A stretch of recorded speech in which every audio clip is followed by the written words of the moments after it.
Hello and welcome to the Trapital Podcast. I'm your host, Dan Runcie. Our guest today is DJ Semtex, who is joining us from the UK. As many of you know, DJ Semtex is a DJ himself. He is a longtime and legendary radio host as well. He has opened up and broken tons of acts that many of you, both in the United States and around the world, have listened to. He's gotten the early interviews with Drake, the early interviews with Kendrick Lamar. I've definitely followed and referenced several of those interviews in Trapital. Sem, welcome to the podcast. Great to have you, man. Hey, listen, it's an honor, man. Appreciate the opportunity to do this. It's great timing, too, to connect because this summer especially, I feel like British hip-hop is having a moment. I mean, we just saw Stormzy headline Glastonbury. Top Boy has been getting a bunch of traction in the States. What are your thoughts on that? Yeah, I think, you know what it is? I think we've finally found our voice. I think for years, we've been fans of US hip-hop and, given how old the culture is for hip-hop, it's 50 years in America. For us, it took us a minute to figure it out. And I think there's different sounds over here. We like to do things like an experiment with different sounds. So whereas in America you've had the institution of R&B, the institution of hip hop, and rock and pop is very much those genres. We've kind of like done hybrid genres. So we had UK hip hop way in the beginning, and then it turned into rave music, and that transformed into jungle music, that transformed into drum and bass. Then you had garage music, then we had dubstep, and we've had so many different genres. We never had that culture of hip hop where you had masters like Dr. Dre, Timbaland, and Pharrell who oversaw generations of artists come through in different eras because our pioneering producers flipped different sounds. So recently, when I say recently, I think grime, which is often mistaken for being a byproduct of hip hop. It really isn't. Grime is more byproduct of EDM and dancehall than anything else. Like hip hop is a byproduct of dancehall, thanks to Kool Herc. Grime music is 15 to 19 years old now, depending on who you speak to. And that's a culture within itself. That's a true UK genre of music like punk was. And what's emerged during that time is UK rap. And it's a very, very different thing to what UK hip hop was, where you had artists sounding American and mimicking American and everything else. Whereas UK rap, thanks to grime, you've got rappers who embrace their own English accent, and you've got guys who are on the streets and we're just like, fuck it, instead of trying to appeal to any kind of American audience or fan base or fit in, they just rapped how they rapped about what they were doing. So the UK rap thing has emerged, and I think Giggs was the first one to really, really break through with that uncompromising sound and that uncompromising approach. And he'll be the first to tell you that there were many others before him, but he was the one that really put it on the map. He's the one that put the flag in the sand. This is what we're doing. It's different. And from that, it's just grown and grown and grown. You've got grime, you've got UK rap, you've got two genres over here which are popping. And I was with Anthony Stella yesterday, and he even said, like, what's going on in the UK right now is 50% UK rap and 25% Afro swing, which is derivative of Afrobeats music. That's the UK take on it, and it's 25% American music now in the club. Like, the equilibrium's definitely changed from what it was, and it's just a beautiful thing what's going on out here. There's industries now, there's ecosystems, and there's like different streams of distributing your music, whether you sign to a label or whether you choose to do the independent thing. Like, we figured it out from the distribution side of things. We've figured it out how rap works within a major label system. So it's a really, really great time, and it's really exciting, and it's only going to get better. It's only going to get bigger.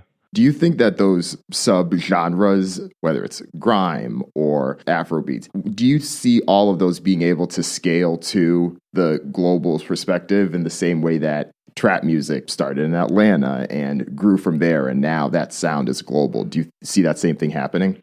think with grime, you got to remember with hip hop, it's 50 years deep. With grime, it's let's say it's 15. Like, you know, from when the first grime album dropped, like Dizzy Rascal, Boy in a Corner, and Wiley, you know, Treading on Ice.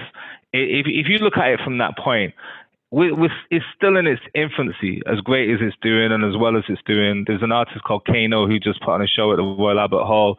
Skepta's doing a European tour, and he's putting Pop Smoke on as a support act, which again, that's very, very different to have a UK artist with a US support act. Traditionally, it's been the other way around.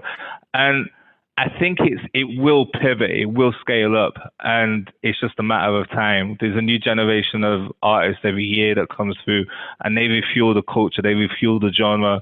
And if you look at what AJ Tracy's done, it's incredible. Like, I mean, he's independent. You know, he's selling units, he's selling out tickets, and is not stopping anytime soon. He's proven that you can have a top 5 single in grime without having to sign to a major label, and he's proven that it can be done, you know, and again and again and again, more people are going to be doing that.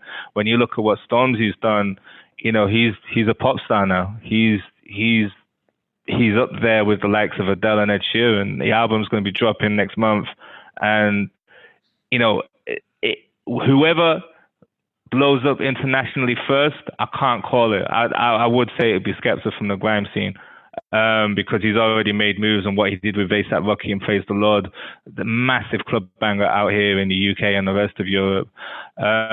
So Skepta over Stormzy, huh? That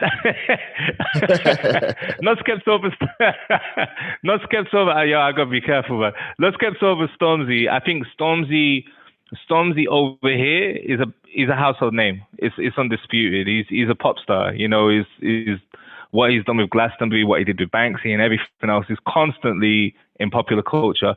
I think what Skepta's done better than anybody else is the collaborations with US rappers. He's worked with up and coming artists at the same time. He's associated with the right names, and it's mutual partnerships, mutual creative partnerships. And I think he's just approached it in a different way. He shunned the limelight. He got offered an MBE award from, you know, the royal family, from the Queen, which is it's an establishment award. He turned it down because he didn't want to be associated with that.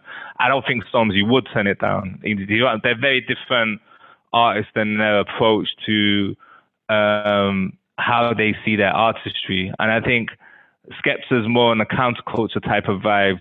Stormzy is more on he wants the mainstream look. He wants it. And that's grime. If we look at UK rap, the UK rap scene is equally popping off. If you look at, there's a group called D Block Europe. They just had a top 5 album for the last 4 weeks independently. I mean, it's actually historical. D Block Europe have had a top 5 album for 4 weeks independently with a feature from Little Baby, and they sold 30,000 tickets in the space of 4 hours. Again, every week, records are getting broken, things are changing, constant disruption. So when you're asking me, is it going to go global? Definitely. When? I couldn't tell you. Afro Swing is, with Afro Swing, it's a different thing because it's heavily influenced by Afro beats with the UK rap vibe.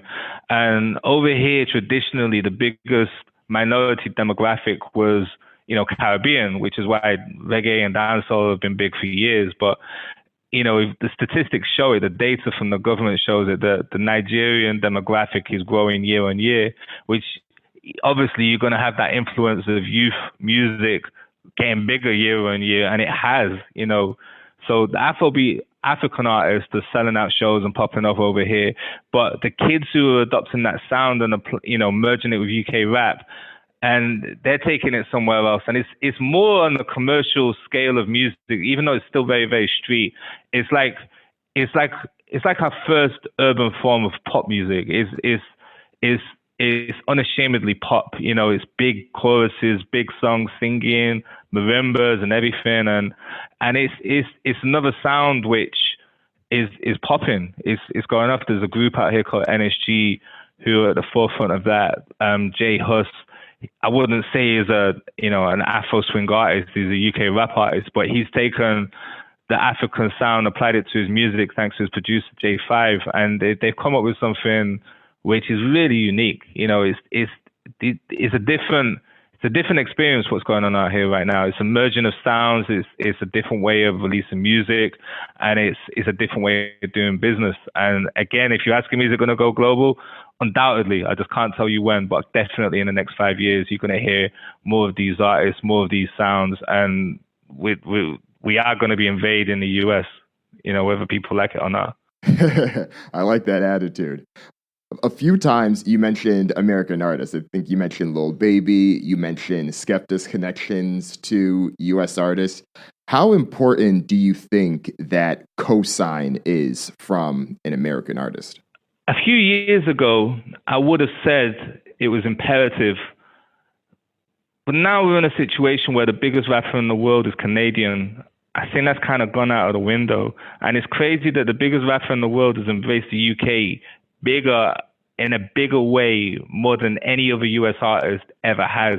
And he's reaped the benefits of that. Drake should have a UK passport. Drake should be united. Drake is seen as, he's one of us. People see him as part of the UK artist community. There's an award show out here put together by GRM Daily called the Rated Awards.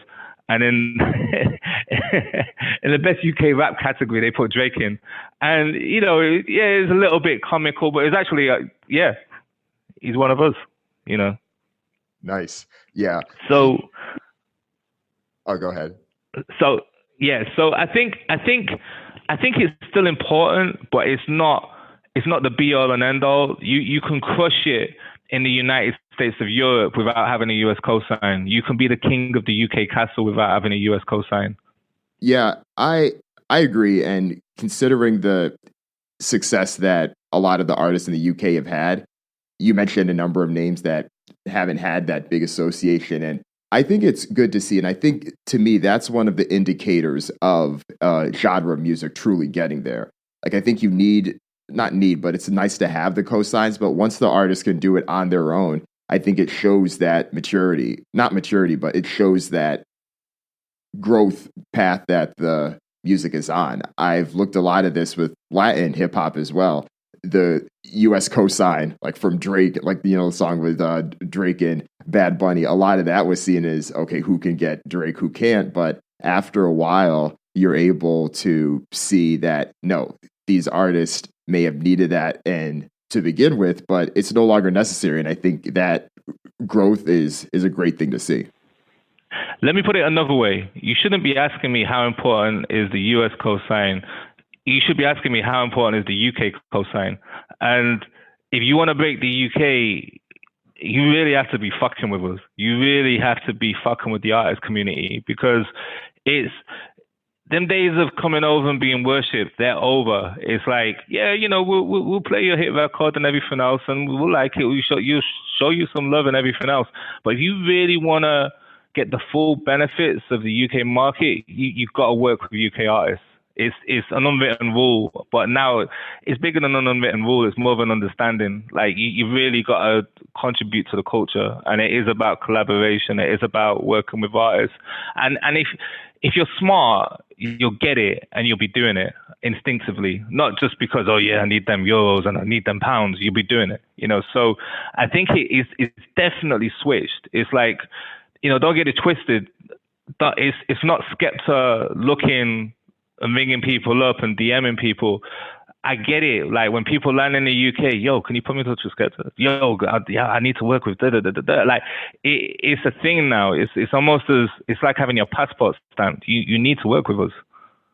One of the things that I have seen with US is the shift that political hip hop has had and how that's changed the tone in music over time. For example, there's been artists that have made music about the Donald Trump presidency and what that means. A lot of that music hasn't necessarily been mainstream in the way that folks here might have expected it to, but it still is made, and there's still artists, whether they're making music or using their voice to do interviews with candidates or things. Like, the US artists are definitely trying to make their presence known and using their platforms. I'm curious what that's like in the Brexit era for Europe. How do you think that's impacted the music that's come out? How do you think that's impacted the culture?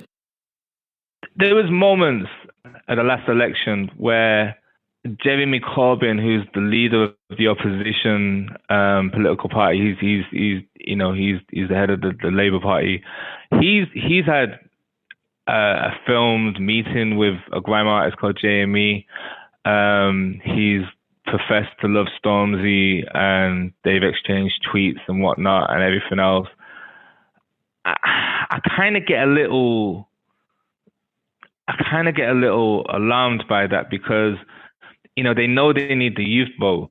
Obama won the US election because he got one of the highest youth turnouts ever. And I don't think any government has really paid attention to that and figured out how to do it organically and how to do it the right way. And I think, if you look at with the Obama administration, it was the first administration to embrace hip hop.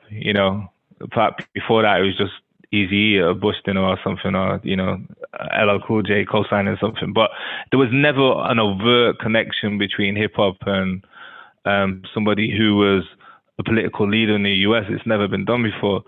And it's kind of totally gone with Donald Trump. It's totally out the window, like, apart from Kanye. And I don't want to talk about that. But and in the UK, it's not gone to that extreme. I'm kind of glad it hasn't, because I just think it gets a bit muddied. And I feel like unless you really, really stand for the youth and represent, what's going on in these streets, like, you shouldn't be trying to get that, and I don't think any rapper should be trying to endorse any kind of political party or political standee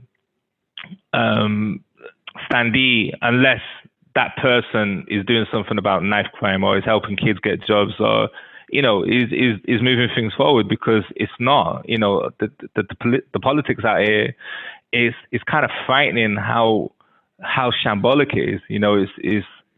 I've said it so many times, we have no leaders, and we really don't. I just think the whole Brexit thing has been a clear example of that. So involving music, there's been a couple of moments where Jeremy Corbyn has been embraced or has been mentioned or has been rapped about. And, he's embraced it as well to a certain extent. And I just, to be honest, I'd rather not see it unless it's truly, truly natural. What I would rather see, I'd rather see someone who's come from the artist community stand for some kind of role in Parliament, because I think that's the only way that there's going to be any kind of understanding with regards to what the youth need or what certain classes need and so forth. And I think, and he's going to hate me for saying this, but I think people like a Carl or a Dave, they should be, I've always said it about Dave as a future leader. And I think these people, we need to see people like that in government or within political parties with their influence and, with their affiliations with the kids, the fans, the culture and everything. I think that's the way to move it forward, rather than politicians using the hip hop vote to get on. So in some ways it almost comes across as pandering, right? Yeah. I know that's one of the criticisms that a lot of the U.S. Democratic candidates get whenever they come on The Breakfast Club, right? Like Hillary Clinton taking this hot sauce out of her bag. She was doing that interview. Yeah, it's horrible. Yeah. It's interesting to hear, though, the push of the artists themselves, because I think in a lot of ways, you're right. They are the ones that are connecting with the culture. They are the ones that understand it. And in an ideal perspective, having those people speak to it, it comes across in a more authentic way. Let me ask you a question. What would happen if Jay-Z ran for president?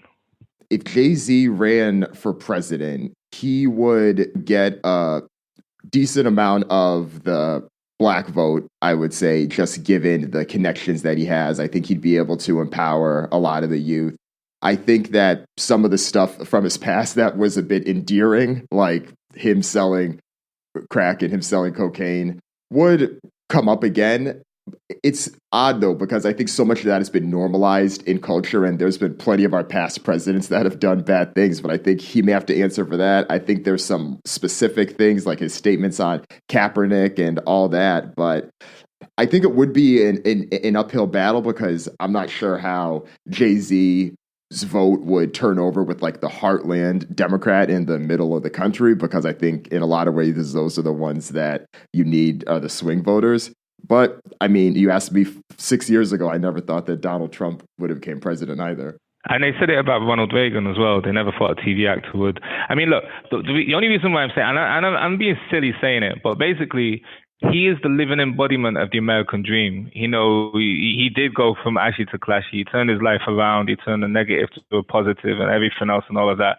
And I'm just saying, at some point, there will be a successful rapper who does it. There will be. It's just the vehicle of popularity and influence and everything else, which, you know, which has worked for Donald Trump. There's going to be a moment when somebody does it, whether it's over here or whether it's over there. That's going to be interesting. See what happens when someone does that. And I'm not saying, I don't want to get loads of tweets now like saying what the hell are you talking about. I'm saying there is going to be a rapper that runs for some kind of high political position and has got influence, whether it's the House of Commons in the UK or the White House or whatever. It's inevitable. If you had to put your money on one person, though, do you think it would be Jay-Z? Good question. I'm just saying that because I think he's the greatest rapper alive. But he's got a massive fan base, but he plays the game and he understands it, and he understands corporate America and everything else. So if not Jay-Z, I'm not sure who else. But I think in terms of what he's done and how far he's taken it and what he means to business and everything else and so forth, someone's going to come along like him and will do it. As he would say himself, stranger things have happened. Exactly. Love to talk a little bit about your career. Made the transition a couple of years ago to Capital Extra, BBC Music. You were one of the folks that was most synonymous with that.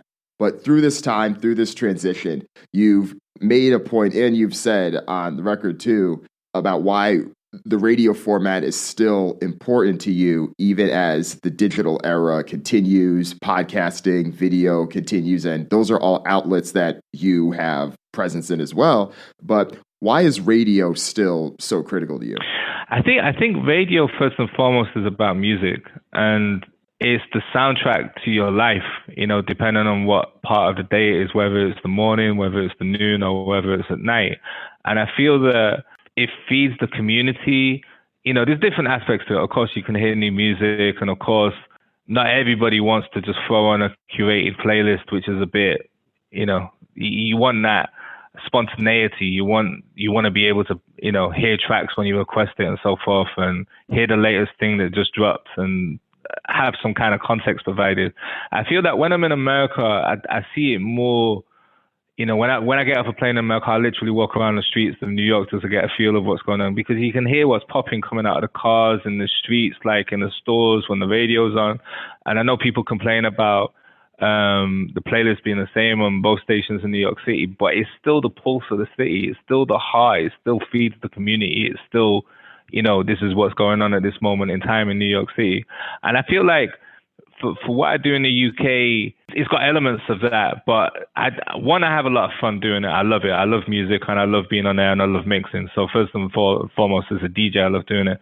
But I do think there's a service that is not replicated by technological changes yet, because there's a human element to it. The need to listen and the need from a broadcaster, presenter, or a DJ to play music that, you know, I'm fortunate. I can play whatever I want. I can play any sound, any style of music, and it's all good. So, it's something that's not provided yet, on in the digital or the tech world. I don't know if it ever will, to be honest. And I think as radio competes more with what's going on in the digital world, I think to some extent the more it's valued. You know. in different formats, be it music or be it a talk show and be it other stuff. I think there's always going to be a place there for radio. There's always going to be a place there for podcasting or digital broadcasting or whatever that turns into next. Why do you think that those other mediums can't getting a sense of what's popping in the streets in the same way? Because everything's pre-recorded and done 2, 3, 4 days ago. It's old news. We live in an era where something happens in the morning, you know what it's like by the afternoon. It's not a thing anymore. I think everything moves so quickly. I think excitement can't be contained, packaged, pre-recorded, and then dropped 3, 4 days later. It just can't. If Drake drops a track on a Friday and it's a banger, you want to be able to talk about it. People want to hear it and people want to access it. And worldwide, music now comes out every Friday. So Friday, if there's a record that cuts through as a global listening experience, we're all hearing it. And there's an element of, even though streaming companies get given tracks weeks up front or a few days up front, nobody really knows what's going to hit until it drops. And, there's the thing that you could refer to as the wave, whatever that wave of consciousness is on that time of day or on that day, you got to be able to reflect that, or you got to be able to experience that, like as a fan. So for instance, this Kanye album, when it drops tomorrow, everybody's going to have an opinion. Everybody's going to want to listen to it. Everyone's going to, either want to celebrate it or diss it. And as a DJ, I got to play it in full. I got to talk about it. I got to compare it to his previous albums. I got to compare it to what's going on right now. I believe every time Kanye drops an album, it influences another era in music. And I think you can't do that in a pre-recorded episode or a static playlist. You just can't. You're never going to be able to curate that excitement and that moment and that feel and that need for engagement at that moment in time. We saw it when Dr. Dre dropped the Compton album. And even though it was Apple that was playing it on the stream, it was a shared experience worldwide. Like my friends in the US online and everything else, everybody was listening to it at the same time. Everybody was understanding what was going on, but was talking about it. And that experience hasn't been done since. That's the only time I've seen it done, like on a text platform. But with everything else, and I think even that's changed now because everything drops on a Friday, midnight in the US, 5 a.m. in the UK. It's different, And I just think that can't be replicated. Those feelings and that level of engagement. A lot of that you mentioned was the challenge of it being pre-recorded. What do you think about a show like Joe Budden podcast? Like, even though his YouTube video, which is on at least a 2-day delay from when it comes out on Spotify, it still gets thousands of comments and, hundreds of thousands of views each weekend from people that are comfortable getting their updates on wanting to hear what he had to say, even if it's 48 hours late. But that's different. I feel like with what Joe Budden does, he's a voice that people want to listen to. I think from everybody realize that from Everyday Struggle, his opinion, and as someone who, he says he's retired, I don't believe that, but as a retired rapper who's from the noughties, a lot of people have grown up with him. There's a generation of people that will look at him as, their guy. There's a generation of kids who's this old head and they find him funny. So that opinion and that discussion, there's a place for that, but it's very different to the experience of listening to an album for yourself. It's a music versus speech thing. And I think you could say the same thing about Elliot Wilson with his interviews. These are all, what these people do, and I'd like to include myself in that, is document the culture in a specific way. And I feel like these are cultural markers that define, that document what's going on at this moment in time. But I still think that living, breathing discussion about music and hearing it collectively, or hearing it on the day that it drops, or if someone did a diss track like Pusha T and Drake and what forth, there's a real time element to that people want there and then, as well as everything else. It's just we spend more time listening to things and watching things than ever before. So how does this difference between radio's strengths versus podcasting's weaknesses, or podcasting's strengths as well, how does that translate to how you approach your Who We Be Talks podcast? Music is music versus speech. is that. It's straight away is music versus speech. I mean, okay, so for instance, there's an artist out here called H who's blowing up. So the last episode of season 2 is with H, and it was an in-depth talk. I could never do that on radio. My Friday night show is the pulse of the city. I've got to play music that people I've got to keep listeners locked into my show while they're on the way to a show or a rave or whatever, or they're at home, like chilling or whatever they're doing. I've got to keep people wanting to stay locked in. Like, I need people posting Insta stories that, you know, when they shouldn't be doing this, but they're posting Insta stories when they're driving and their favorite track comes on, or artists do it when their track comes on. I need that. That's what's going on, like pulse of the city and everything else. With what I'm doing with the podcast, it's like, here's this artist at this moment in time in their career. It's a moment that will never be repeated. It's a moment that will never be recreated. To talk to an artist on the eve of his project coming out and he's not sure what it's going to do. It's like the end of phase 1 in his career. That's a moment in time that you're never going to go back to again to capture. The interview that I did with H at that moment in time, nobody else is doing it because it's done. I did episode 1 with Dave, and he was talking about his hopes and dreams, and he's talking about when he first heard from Drake and everything else, and that raw excitement. I don't need to interview him for a while. That interview I did 2 years ago is still going to be better than anything that anybody else does, because it was so innocent, it was so raw, and it documents a moment when he was coming through.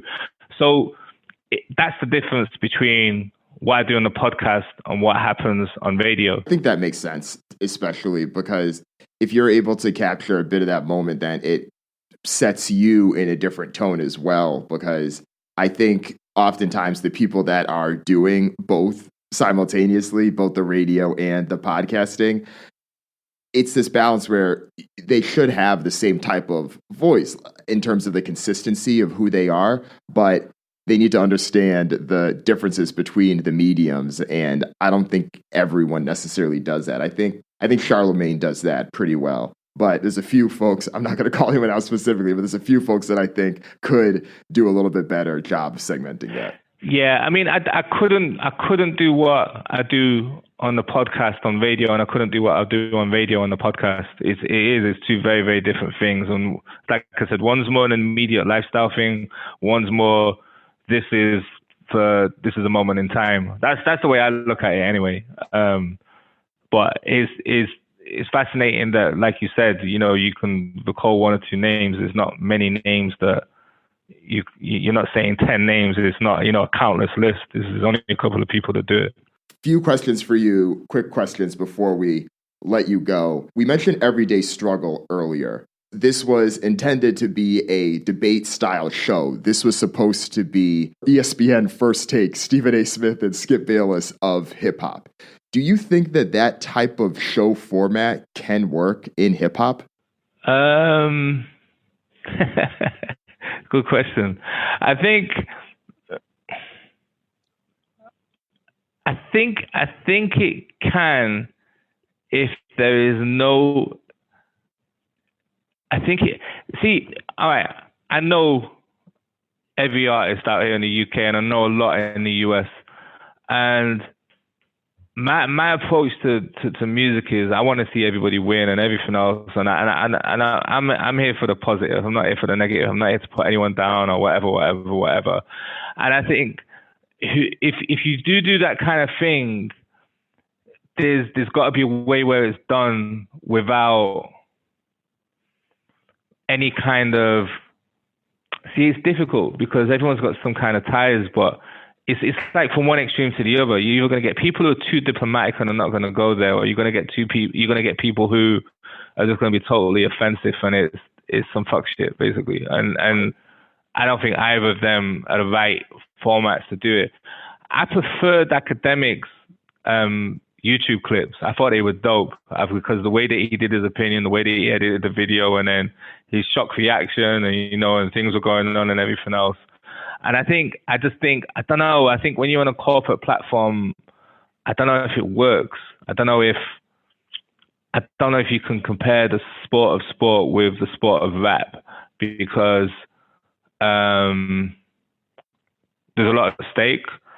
There's for the artists, and I feel like, you know, there's a responsibility to protect the culture, and I think I don't know how you do it properly and the right way. You know, there's a platform that's doing something. I'm not even gonna get into that, but it's yeah, I don't know.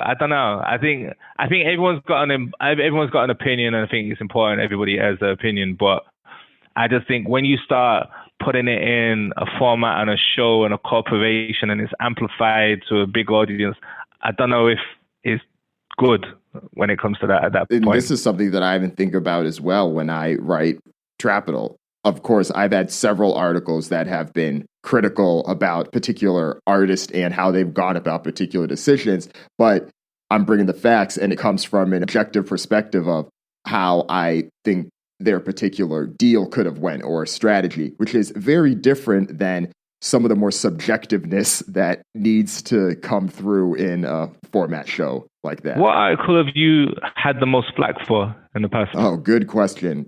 I wrote an article about Chance the Rapper a couple months ago, and it was about what he gets wrong about ownership. And I'm sure as you've seen, Chance has been a very strong beacon for the independent movement. He was on the Breakfast Club, and he was like, never sign to a label, don't sign to a distributor, don't get a management deal, etc.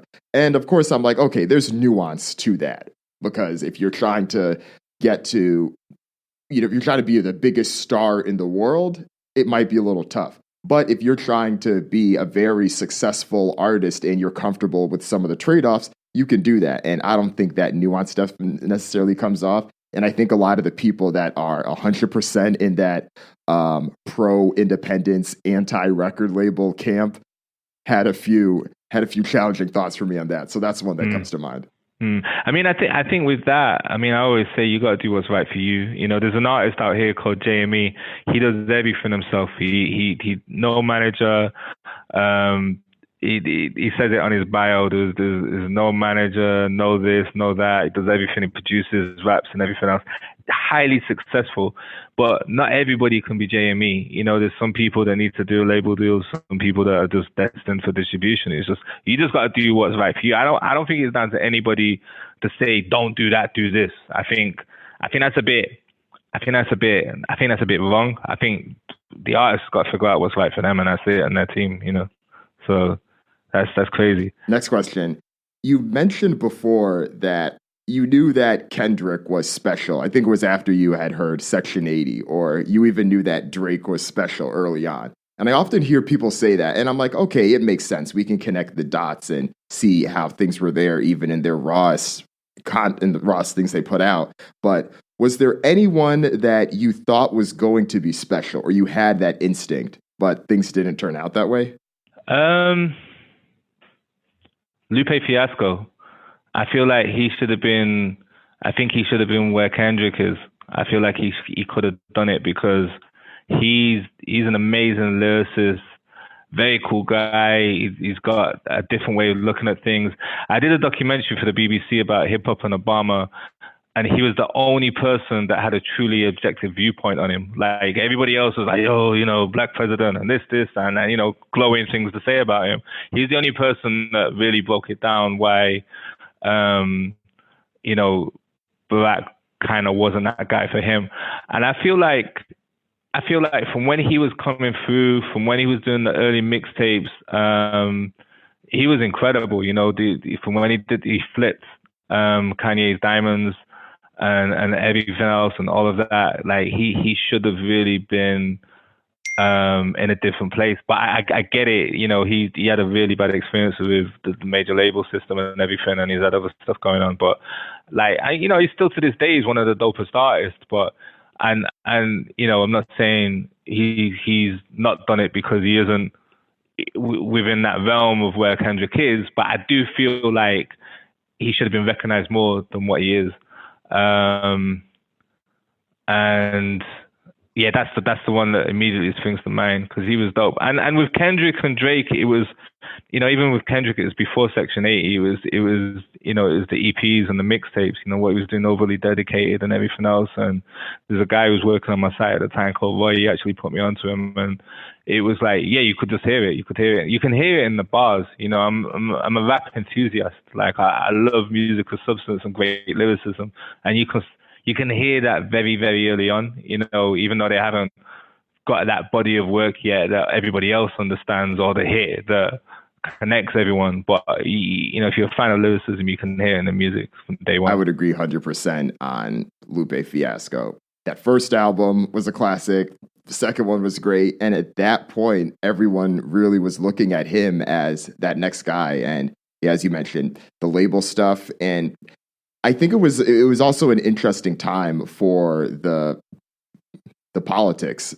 When he said his critical statements about Obama, I think one of the songs, he either likened him to a terrorist or said that he was supporting terrorist acts. I forget how he had worded it in the song, but yeah, I think that set a lot of people off. And, from there, it quickly turned into someone that became a bit of a rapper's rapper, and you never thought that was going to be the trajectory for Lupe.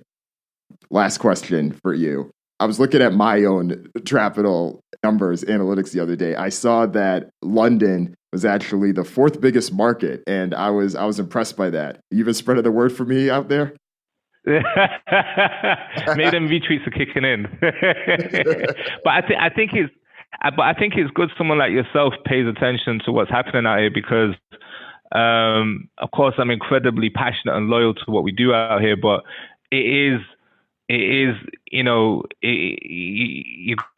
what's going on in America, the United States of America, we've got the United Kingdom, but which we're part of the United States of Europe, despite what happens with Brexit or whatever.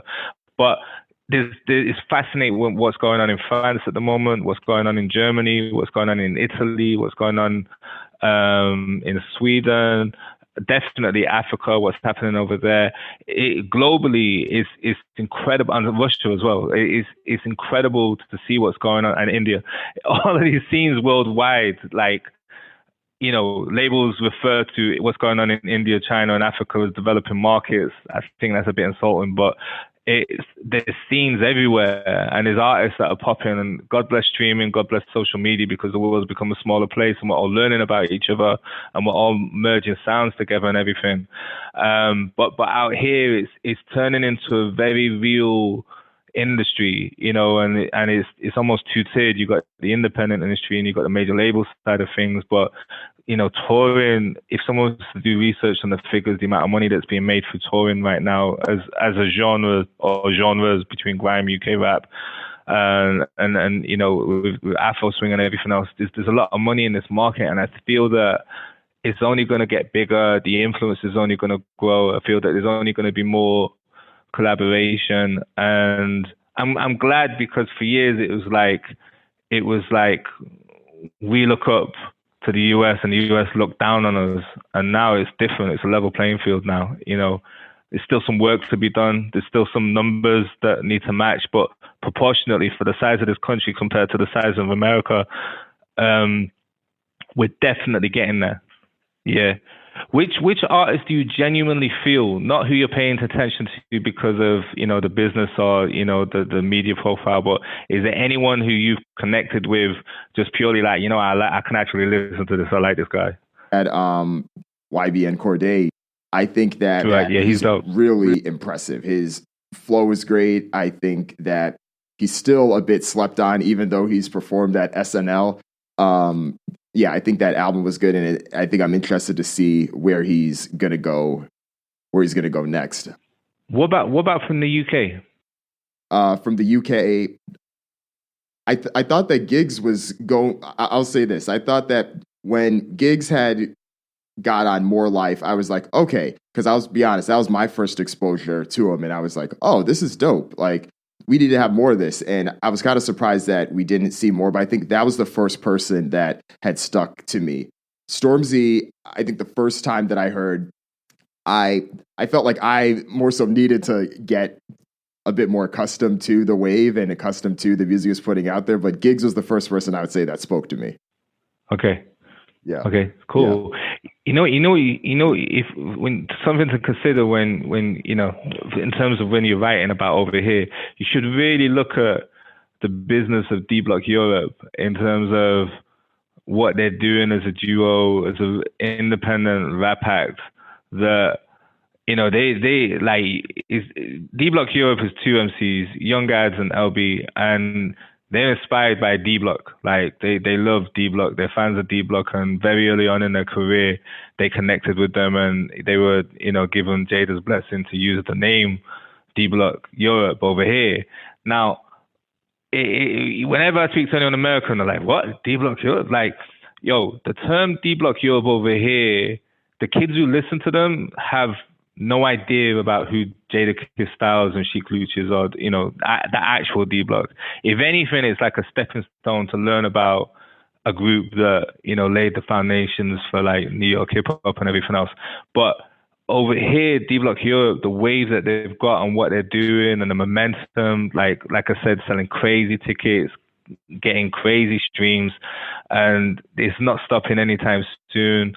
Certain US moguls have been talking about working with them on a more, I don't, it's not for me to put it out there, but like you're going to be hearing a lot about them. Like moving forward, these guys are going to cut through, especially internationally. So I'm just saying, it's like if you want them London clicks, like definitely like shine a light on those guys, because no one else is really doing it. And I think in a minute, everyone else is going to be doing it. When it all clicks and everything else, all of a sudden people are going to be like, oh yeah, like, but I just say like, just do that one early. Like they're dope. They're coming through. Okay. That's good to know. I appreciate that. But yeah, on that note, before we let you go, is there anything else that the Trapital audience should know about? Yo, 2020, I've got a lot of things planned, and in a lot of different spaces as well. Definitely going to be doing a lot more in the podcast space. I'm on radio every Friday night from 9. If you're ever in the UK, switch on Capital Extra. You get a feel for what's going on out here. And yeah, the book Hip Hop Raised Me is out now, available from wherever books are sold. It's the perfect Christmas gift. Awesome. Sem, it's been a pleasure talking to you, man. Thanks for joining the pod. Nah, listen, thank you, man. It's an honor, man. Like, thanks a lot. Like, thanks for having me on here. Of course. We'll catch you next time, man. If you enjoyed this podcast, please go tell at least one friend about this podcast. Word of mouth is still the best way to grow. If you use Apple Podcasts, please go rate and review. That helps continues to boost Trapital podcast in the rankings. And also, please go to the trapital.co website. That's trapital.co. There's a ton of great content there. So please check out the articles, sign up for the newsletter, and I'll see y'all next time.